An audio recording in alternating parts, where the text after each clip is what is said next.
Cricket గురించి మా అమ్మకి పెద్దగా తెలియదు, కానీ ఆమె సపోర్ట్ మాత్రం ఎప్పుడూ నాతోనే ఉంది. ఈ ఒక్క మాటతో ఇప్పుడు మొత్తం ఐపీఎల్ ప్రపంచం మాట్లాడుకుంటోంది యువ ఆటగాడు మాధవ్ తివారీ గురించి. అసలు ఎవరు ఈ మాధవ్ తివారీ? నిన్నటి వరకు పెద్దగా ఎవరికీ తెలియని ఈ 22 ఏళ్ల ఆల్రౌండర్ ఒక్క మ్యాచ్తోనే సోషల్ మీడియాలో వైరల్ అయ్యాడు. పంజాబ్ కింగ్స్ భారీ స్కోర్ పెట్టి ఢిల్లీ క్యాపిటల్స్ ను దాదాపు ఓడించేశామనుకున్న సమయంలో క్రీజ్లోకి వచ్చిన ఈ యువ ఆటగాడు ఒత్తిడిని ఏమాత్రం ఫీలవ్వకుండా మ్యాచ్ను ఫినిష్ చేశాడు.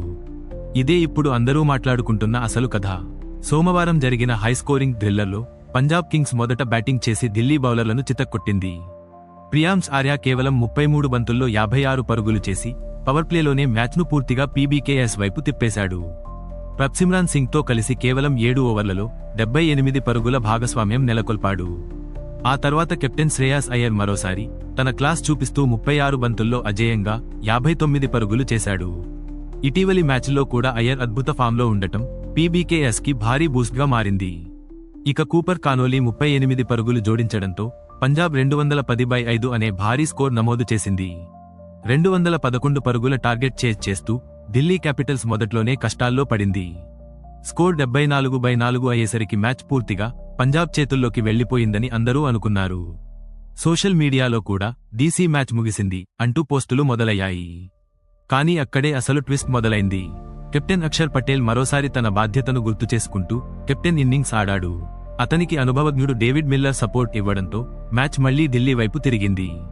అయితే చివరి ఓవర్లలో ఒత్తిడి మళ్లీ పెరిగినప్పుడు, స్టేడియం మొత్తం టెన్షన్లో ఉన్న సమయంలో క్రీజ్లో ఉన్న ఇద్దరు యువ ఆటగాళ్లు మాత్రం కూల్గా కనిపించారు: అశుతోష్ శర్మ మరియు మాధవ్ తివారీ.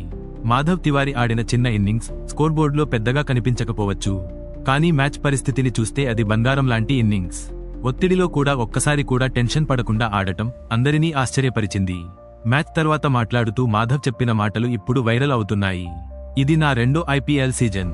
ఇప్పుడు ఈ వాతావరణానికి అలవాటు పడిపోయాను. మా టీం మేనేజ్మెంట్, సీనియర్లు చాలా సపోర్ట్ చేస్తారు, కానీ చివరికి నర్వ్స్ కంట్రోల్ చేయాల్సింది మనమే అని చెప్పాడు. ఇండోర్కు చెందిన మాధవ్ చిన్నప్పటి నుంచే బ్యాట్స్మన్ కావాలనుకున్నాడట. నాకు బ్యాటింగ్ చాలా ఇష్టం, బౌలింగ్ చాలా అలసటగా అనిపించేది అని నవ్వుతూ చెప్పాడు. కానీ అతని కోచ్, మాజీ భారత క్రికెటర్ అమయ్ ఖురాసియా మాత్రం అతన్ని పూర్తిస్థాయి ఆల్రౌండర్గా తయారు చేయాలని నిర్ణయించుకున్నారట. బ్యాటింగ్, బౌలింగ్ రెండూ ఎంత ముఖ్యమో అర్థమైన తర్వాత రెండింటిపైనా సమానంగా కష్టపడ్డాను అని మాధవ్ చెప్పాడు. ఇటీవల ఐపీఎల్లో యువ ఆటగాళ్లు ఒత్తిడిలో విఫలమవుతున్న సందర్భాలు చాలా చూశాం. కానీ మాధవ్ మాత్రం స్టేడియంలో వేలాది మంది అరుస్తున్నా తన ఫోకస్ మాత్రం ఒక్క క్షణం కూడా కోల్పోలేదు. నేను క్రీజ్లో ఉన్నప్పుడు ప్రేక్షకుల శబ్దం కూడా వినిపించలేదు. నేను పూర్తిగా మ్యాచ్లోనే ఉన్నాను అని చెప్పాడు.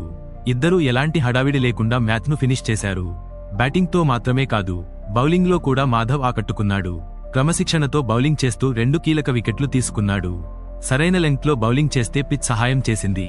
నేను సరైన ఏరియాస్లో బౌలింగ్ చేయడంపైనే ఫోకస్ పెట్టాను అని తెలిపాడు. అయితే ఈ అద్భుత ప్రదర్శన తర్వాత కూడా మాధవ్ నేల మీదే ఉన్నాడు. నా లక్ష్యం ఇండియా కోసం ఆడటం, బెస్ట్ ప్లేయర్ అవ్వాలి, కానీ ఇంకా చాలా కష్టపడాలి అని చెప్పాడు. అతని మాటల్లో కనిపించిన వినయ అభిమానులను మరింత ఆకట్టుకుంది. మాధవ్ కుటుంబం కూడా ఇప్పుడు సోషల్ మీడియాలో చర్చనీయాంశంగా మారింది. నా నాన్న ట్రాన్స్పోర్ట్ బిజినెస్ చేస్తారు. మా కుటుంబం ఎప్పుడూ నాకు పూర్తి సపోర్ట్ ఇచ్చింది. మా అమ్మకి క్రికెట్ గురించి పెద్దగా తెలియదు, కానీ ఆమె సపోర్ట్ మాత్రం ఎప్పుడూ ఉంది అని చెప్పినప్పుడు చాలామంది ఫ్యాన్స్ ఎమోషనల్ అయ్యారు. ఢిల్లీ క్యాపిటల్స్కు ఈ విజయం ప్లే ఆఫ్ ఆశలను ఇంకా బ్రతికించింది. కానీ ఐపీఎల్ అభిమానుల కోసం మాత్రం ఈ మ్యాచ్ ఒక కొత్త స్టార్ జన్మించిన రాత్రిగా గుర్తుండిపోవచ్చు. ఎందుకంటే నిన్నటి వరకు ఎవరికీ పెద్దగా తెలియని మాధవ్ తివారీ ఇప్పుడు ఒక్క మ్యాచ్తో దేశం మొత్తం మాట్లాడుకునే ఆటగాడు అయ్యాడు.